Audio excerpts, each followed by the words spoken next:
Yesterday, Oklahoma State beat Baylor 36-25.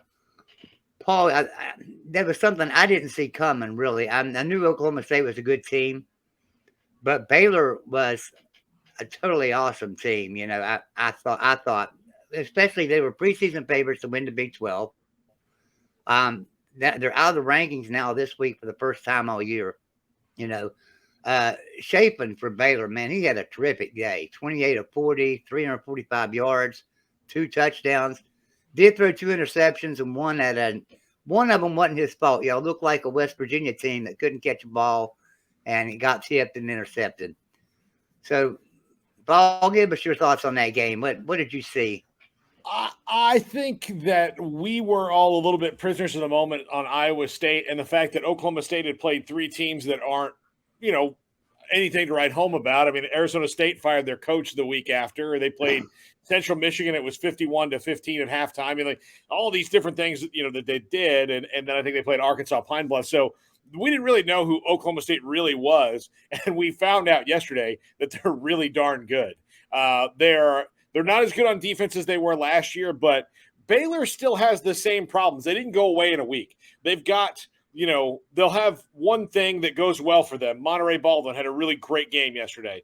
But then Gavin Holmes has 3 drops, and all 3 drops were critical. One of them would have been a 50-yard completion. That one's the highest degree of difficulty. We're forgiven for that.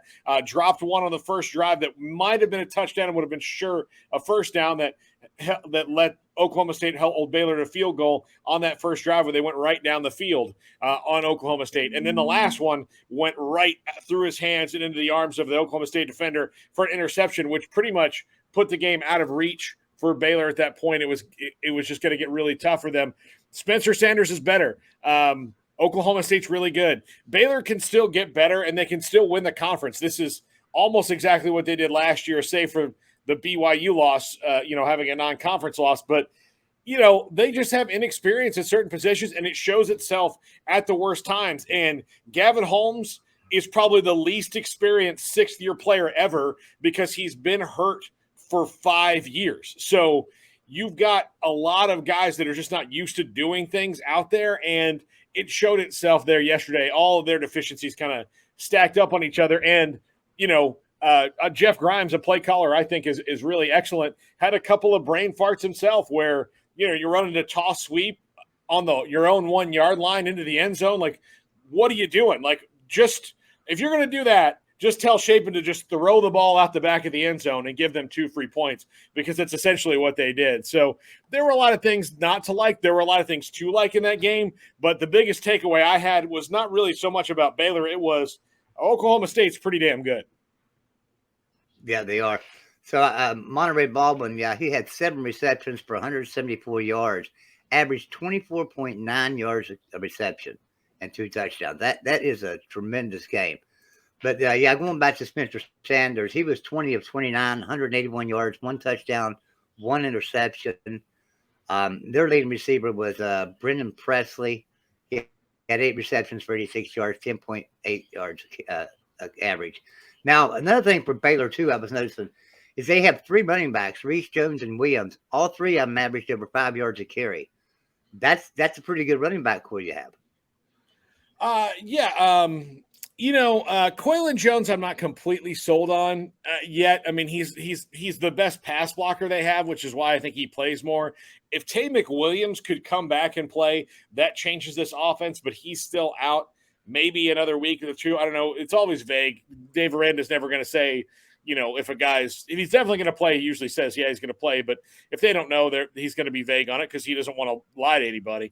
But Squirrel Williams, they've got to find ways to get him more involved. I really like what I've seen from Richard Reese. And, they probably needed to run the ball a little bit more yesterday, but that first half was so abysmal. I think it just took them completely out of their rhythm.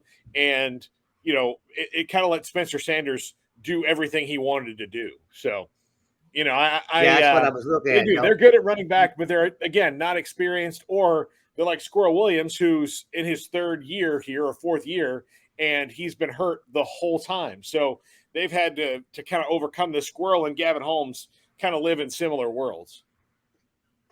Yeah, I was looking at that chart. You guys only run the ball 23 times. Um, I don't know. I just feel like if you're averaging 5 yards a carry, you might want to carry it a little bit more than 23 times if you can keep that up. Um, Now, one thing I can't find a stat for is how many times Blake Shapen was sacked. It's showing me that he has 6 carries for 0 yards, zero average. So I mean that can't be right. Well, I think he got sacked. I don't know. I think he got sacked like 3 times. Um, 3 times. I'm not sure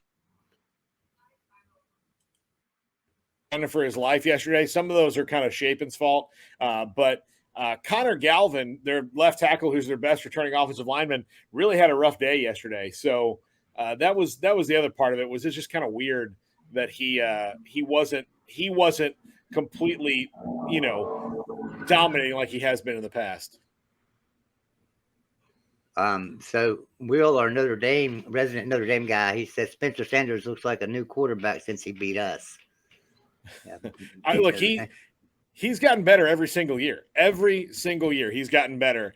And when you're in your 5th year, you should be better. And he was a great quarterback here in Texas and in high school. And I'm just not like, none of it surprises me how good he's become. And Mike Gundy and that staff have found ways to make him like just take away the things he does poorly and not put him in those situations. So he turned the ball over a little bit yesterday to Baylor again, but they overcame it because Baylor kind of gave it right back to them, or they just couldn't capitalize.